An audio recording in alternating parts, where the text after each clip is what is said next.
Luma Lee, Luma Bop, welcome to the Luma shop. Life is sad, prison is sad, life in prison is very, very sad.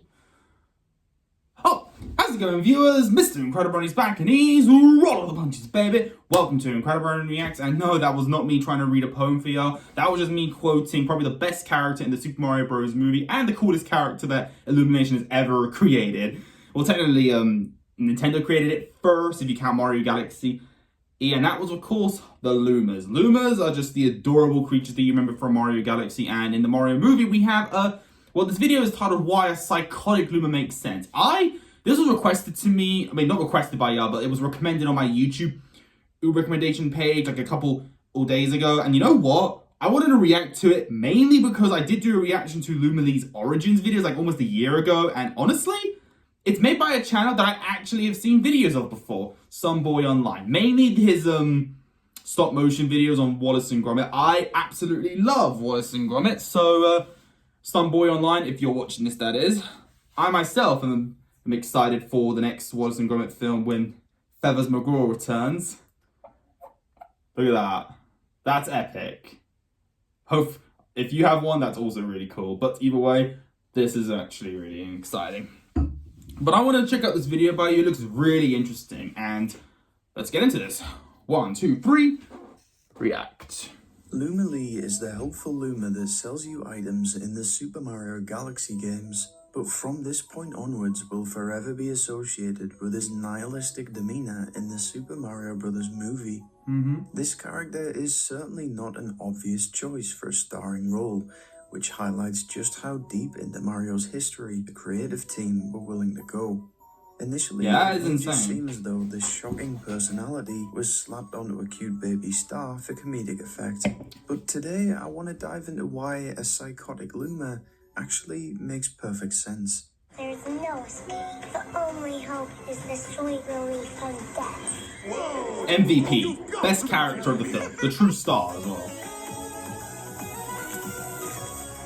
Also, Lumas are destined to become planets, aren't they? So it kind of makes sense. The nature of Lumas based on the narrative and dialogue found in Mario Galaxy. But we now have Luma Lee as a fully fleshed out and voiced character, and although the Mario movie takes place in a separate canon to the games, we can take elements from the Luma's original backstory and apply it to the character here.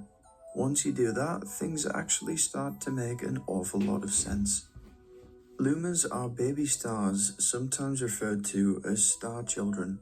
It's unknown how long they naturally live because they seem more than happy to sacrifice themselves at any given opportunity. In Super Mario Galaxy, a red Luma explains, "Our destiny as Lumas is to transform into different things. Stars, comets, planets. We can become all of these things." Luma Lee perceives death as positive, as this is the true purpose of Lumas in the universe, with their current form being merely a temporary state. In Rosalina's storybook, the original Luma that young Rosalina had bonded with throughout the story sacrifices himself so that Rosalina and the other Lumas can continue on their journey.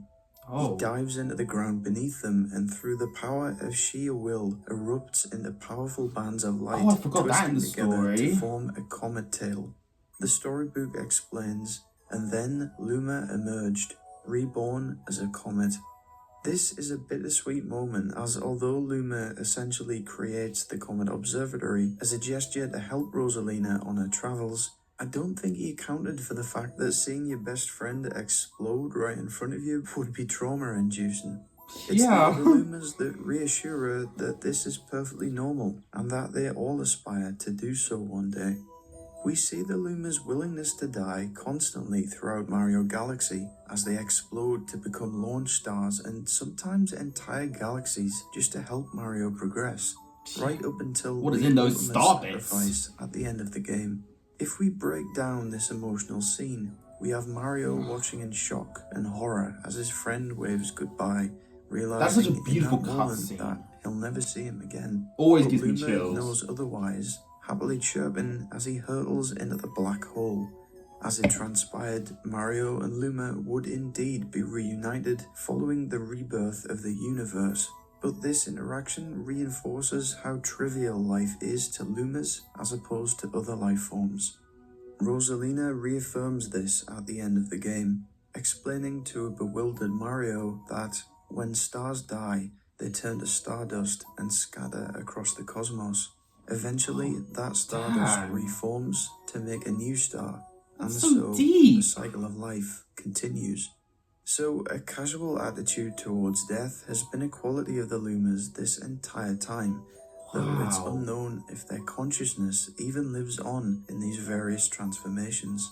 As far as we know, this is the end for them, but they're happy about that because not only are they helping their friends, they're just so cute. You don't want them to sacrifice themselves. To believe this is their ultimate goal and purpose. If you translate these traits from the games, you essentially get Luma Lee. You may initially think a Luma would be characterized as cute and innocent, but as we've learned, they are deep creatures who understand the ways of the universe more than any other, with the creation and destruction of life being a central aspect of their very existence. As can happen with any religion that glorifies death, individuals can begin to fantasize about dying and view their current life as meaningless. We see these exact traits from Luma Lee in the movie, the twist of course being that he isn't deluded and likely will go on to explode into a comet or something. The quote, "In an insane world, it is the same." I was thinking that. Crazy is not only grammatically incorrect, which I love because he's a baby, but reinforces the higher level of knowledge that Lumas have despite their infancy. Additionally, his attitude and specifically laughter implies that he does not perceive Bowser's army as a threat and is amused at the prospect of them trying to harm him. Lumas are cosmic beings beyond the understanding of most, so if harmed, there's every chance he could have exploded into a galaxy-sized supernova on the spot. Relative to such immense power, Bowser's schemes are once again trivial by comparison. The remark that time, like hope, is an illusion initially seems a stereotypical existential quote, but the passage of time and the illusion of hope is actually a central theme of Rosalina's storybook, with Rosalina and Luma travelling for untold amounts of time in the hopes of finding their parents.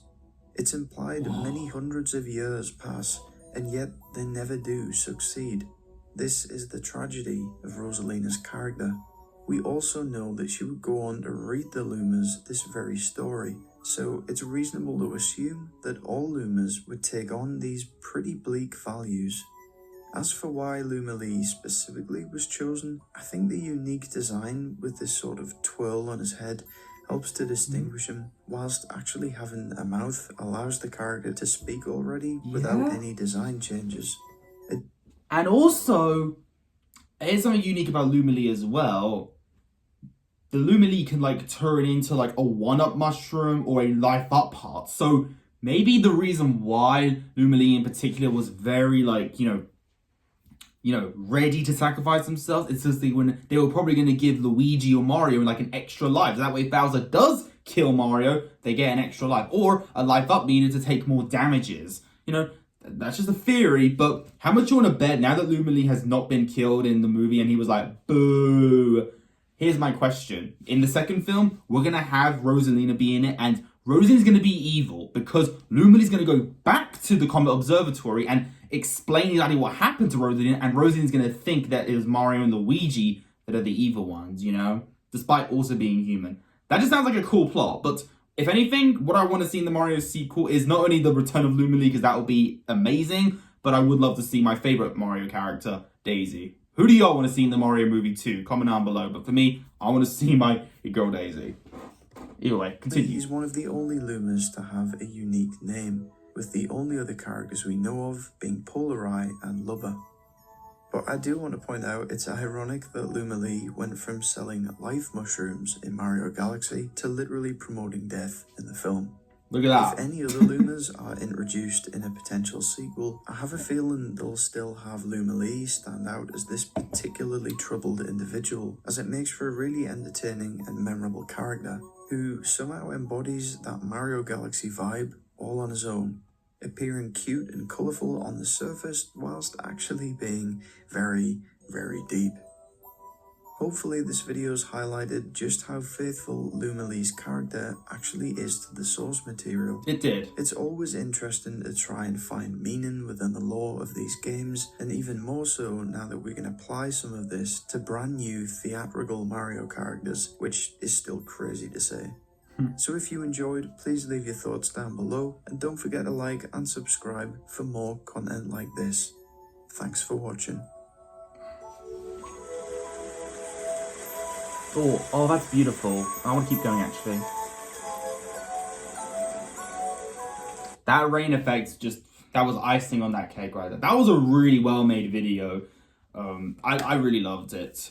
I don't know if you're going to watch this video of mine, some boy online, but I really enjoyed that. And I look forward to Wallace and Gromit Vengeance Most Foul. Honestly, I would honestly react to your review. If you do a review of the new Wallace and Gromit short film, I will definitely react to that. Because honestly, I'm really excited for it. But, yeah, that was a really, really well-made video. And viewers, do you agree with this or do you disagree? What I think you should do is subscribe to Some Boy Online right now, because it's honestly a very well-made videos, honestly. At least the ones I've seen that are mostly Wallace and Gromit related. But, you know, it's all good. Also, you know, I'm something of a Wallace and Gromit fan myself.